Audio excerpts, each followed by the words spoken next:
Most of us feel like we're living life in first gear. So we're revving the engine hard, but we're not going anywhere. We're feeling exhausted, we're feeling foggy, and we might be wondering why the biohacks aren't working for us.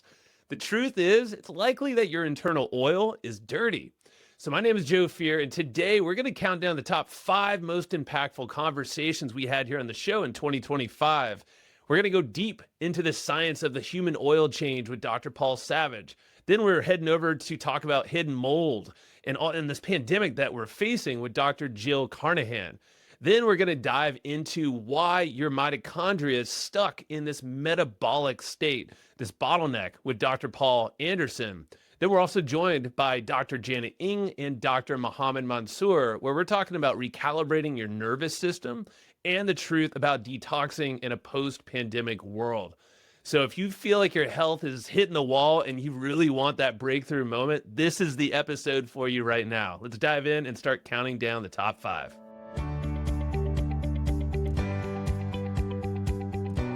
All right, we're back for another episode. Dr. Paul Savage, it's glad to be here with you. How are you doing? Doing good, doing good. What were we talking about today, Joe? We're talking about plasma exchange. We've been talking about my favorite topic. I know you live and breathe this stuff, huh?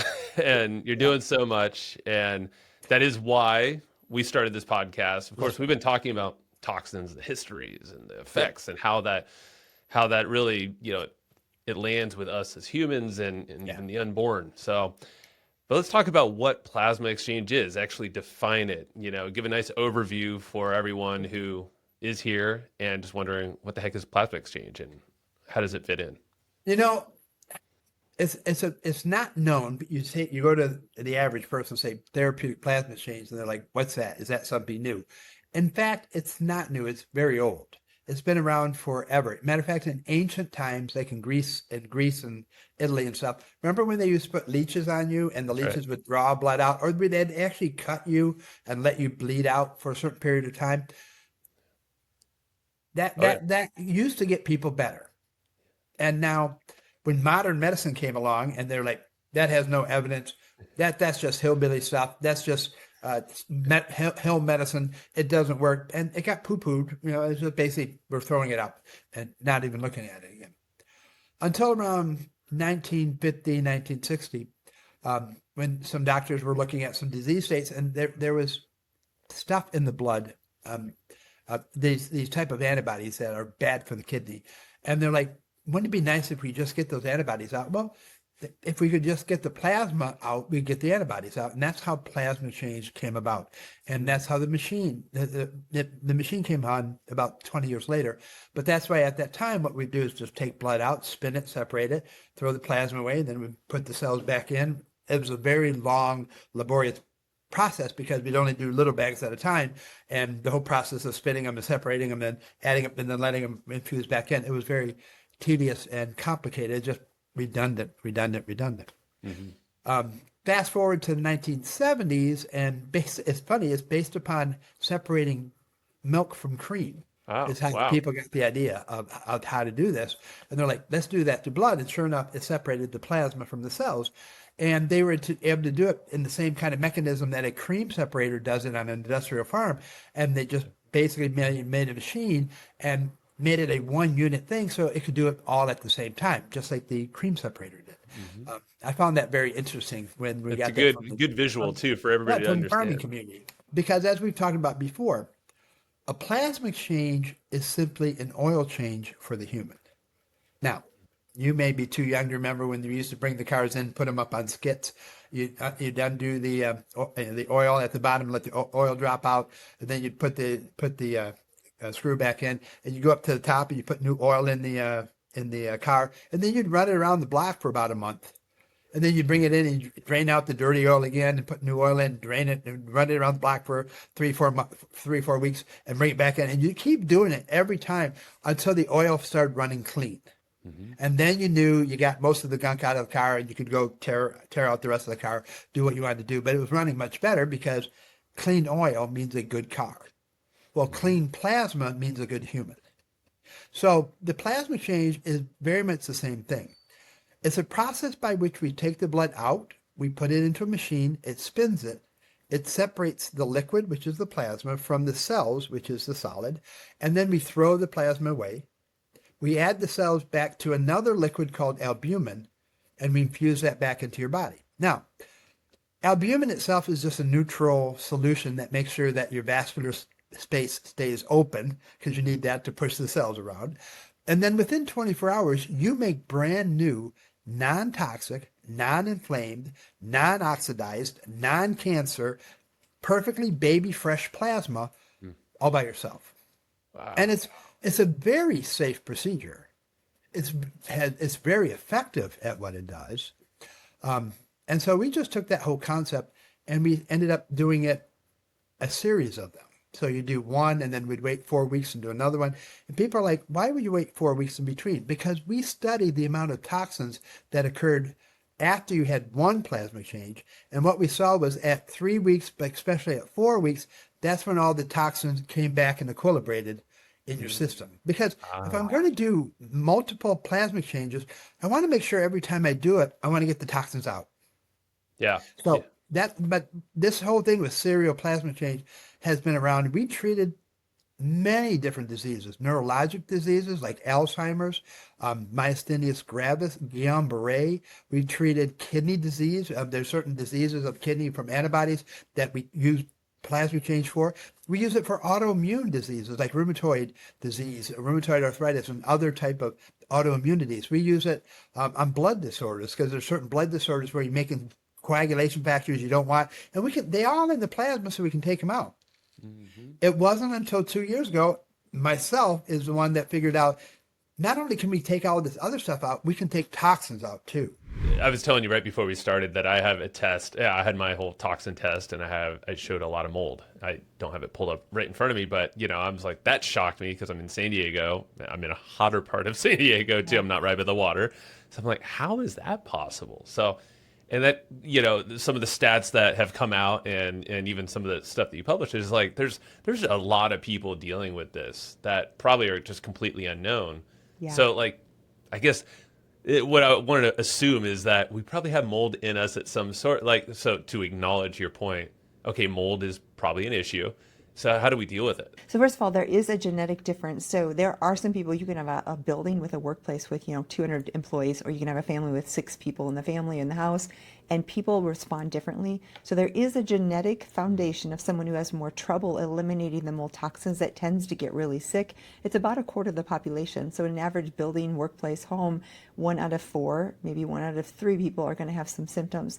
The most common is allergic respiratory congestion. That's actually something we're taught in medical school. Mold is an allergen to many people, but that doesn't totally trash your immune system and your nervous system and all these things we're talking about. So that 0.25% that's really susceptible tend to have much more systemic, and we call it multi-system, multi-symptom, meaning usually say the cardiovascular, you might have tachycardia or higher or low heart rate or irregular heart rate or things like that. You might also have respiratory issues or GI issues, increased permeability, increased food sensitivities, nervous system where you have anxiety, depression, insomnia. It can also disrupt our whole HPA axis. You can have really low cortisol where you can't get out of bed, or you can have really high cortisol where you gain weight and you have put on, the typical cortisol types of symptoms, or you can have hormonal disruptions. Both men and women will aromatize wonderful testosterone to make us strong and healthy bones and healthy muscles into estrogen, where we have, man boobs or belly fat or those things.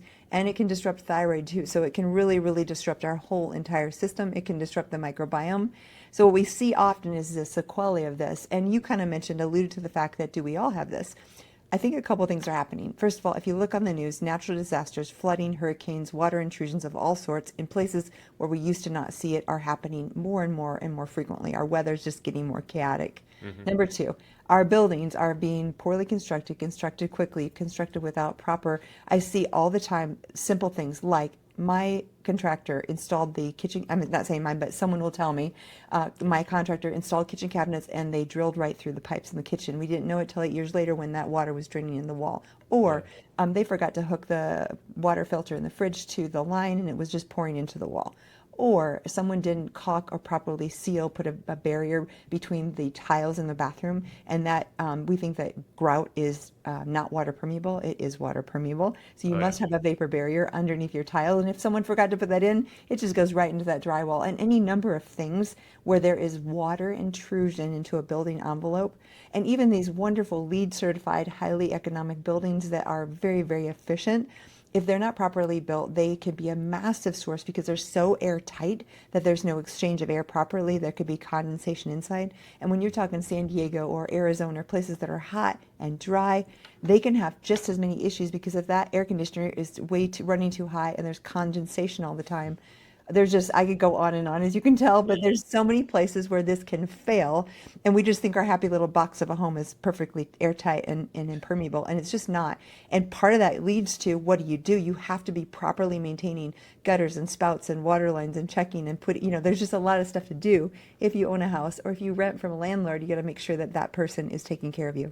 I'd like to dive deeper into the cell mechanics and the mitochondria, because I've been starting to see a lot more reports and things being talked about from other doctors talking about how that really is kind of the source of a lot of disease. And of course, toxins play with that. But break that down, how that works, why it's important for us.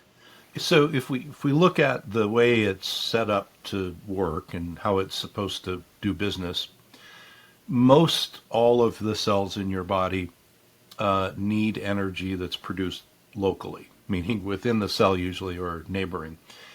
And that has to be done by the mitochondria, which are an organelle, a little piece of the cell that's made to make energy. It takes in nutrients, and it does some manipulation with them, and it creates essentially electricity that runs a particular apparatus that makes ATP, which is energy units.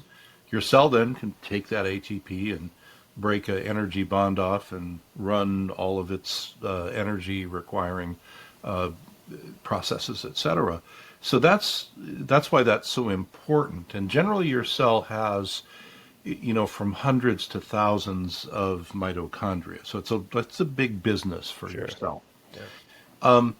The other thing is, beyond energy and helping the cell actually do its business, the people usually somewhere in maybe grade school, high school, learn about cellular respiration, which is human respiration is I breathe in and out and oxygen goes in, CO2 goes out.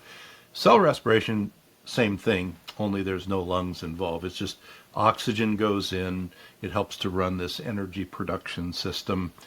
Carbon dioxide goes out the other side and leaves. Well, while that's going on, in addition to helping us make energy, which obviously people who have low energy states might have some mitochondrial issues because you feel your energy, levels. But in addition to that, a lot of the mechanics of cell maintenance are based on the mitochondria doing their job. So good stuff goes in, energy is made, bad stuff goes out. The issue, I think, in modern life is that we're still doing all of that, and obviously we're still alive and moving along and all that. But the more stress we put on that system, and all the basics I just said, the slower we are at removing the bad things like toxins and just cell debris that builds up and all of that. Okay. And also we can get kind of metabolically confused, and the cells, instead of running, I'll tell patients, instead of running in top gear and, like you're on the freeway, they're stuck in second gear or first gear or something to protect themselves. So they run more slowly. But the engine is still revved up, right? The engine is trying to go faster, but the cell mechanics are saying, we can only do this today. This is all you're going to get. So it's a bottleneck of sorts. Yeah. So a lot of the troubles then come from not so much we have bad equipment, but the equipment can only deal with so much going on. And, people should know that, like, this is not a brand new concept. Even if you go back, 50, 70 years ago, but certainly around half century ago, every medical pathology book in the very beginning has a summary section. And it essentially would say, again, even 50 years ago, disease in many cases starts at the mitochondria, and then you get cells that don't work right. Then you have a tissue that doesn't work right, and maybe an organ that doesn't work right, build out. And if you have enough dysfunction at the mitochondrial level, it sort of brings everyone down with it. I want you to break down this whole, like, how you visualize it and see it and communicate it, this whole car analogy, because it's so, yeah, Dr. Savage, he has said on this podcast numerous times, it's, TPE, therapeutic plasma exchange, is like an oil change for your body. And the way he describes it, it makes perfect sense, but it goes even deeper than that. Yeah. It does, because, you can get the best premium gas out there, right? But if your cells can't take it in, if you can't get rid of the toxins, like at the cellular level, if you can't metabolize and use that gasoline, it's like putting all that gasoline in a car. It's not going to go anywhere. Right. So, I figured, like, the engine work that I do, I'm doing the old fashioned spark plugs and those types of things. Well, mitochondria, right? Like, Right. they're being fed, oxygen, Right. correct? And, Right. Yeah. And so I guess what's happening with a dirty engine, or the engines that aren't being maintained like you would like to? Well, like, if you don't have the engines maintained, you're going to have chronic fatigue, you're going to have increased aging, you're going to have more inflammation, joint pain, broken down, and that's going to lead to more diabetes, heart disease, strokes, those types of things. And it's just that vicious cycle. And people always go, well, what came first, the chicken or the egg? Sometimes we don't really know, but we got to break the cycle somewhere. And when you describe this to folks, I guess, when is the moment is it when they're just asking about how this all works, or is it after a certain kind of test, or just kind of curious how this fits in? Well, when patients come to me, they go, well, I don't feel very well. And, of course, I get the history and go, okay, why don't you feel well?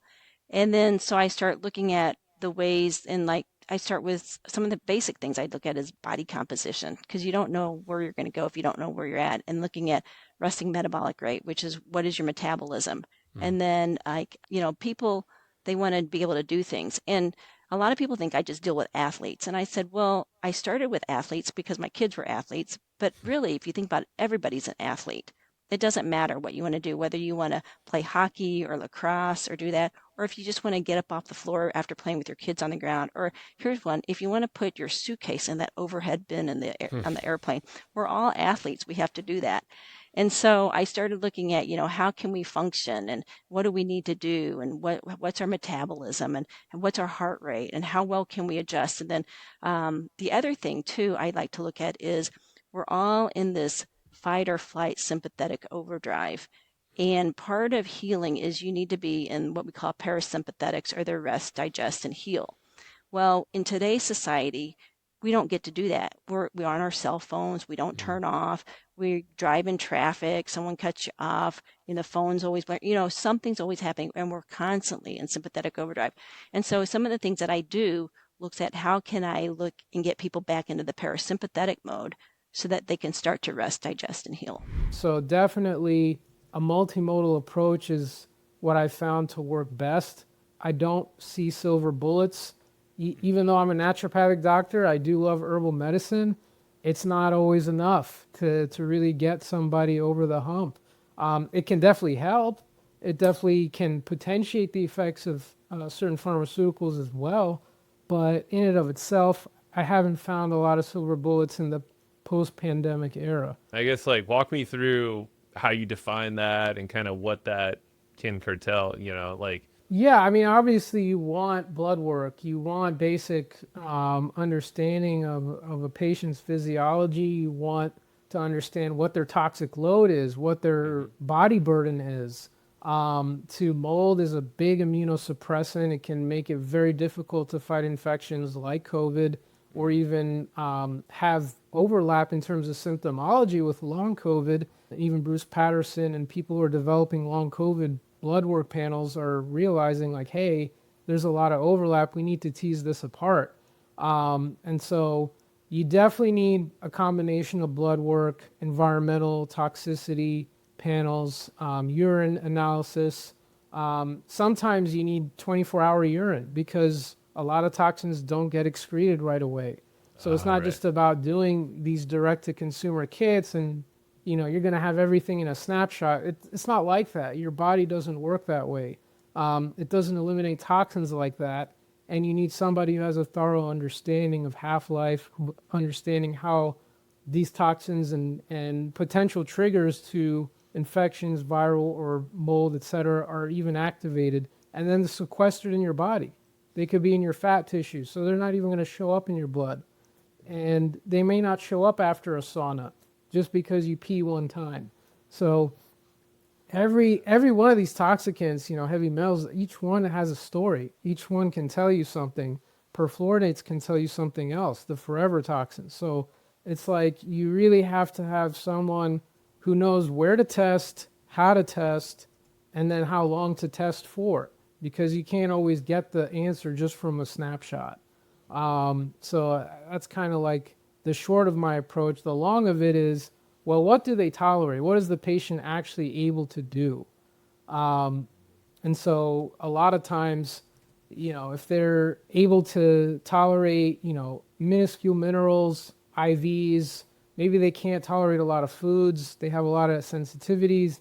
Those are challenging cases. I might do more neurological based therapies that focus on their vagus nerve, that focus on recalibrating their vascular tone so that they can actually have good perfusion, they're actually awake, they can actually be alert enough to tolerate things and not react.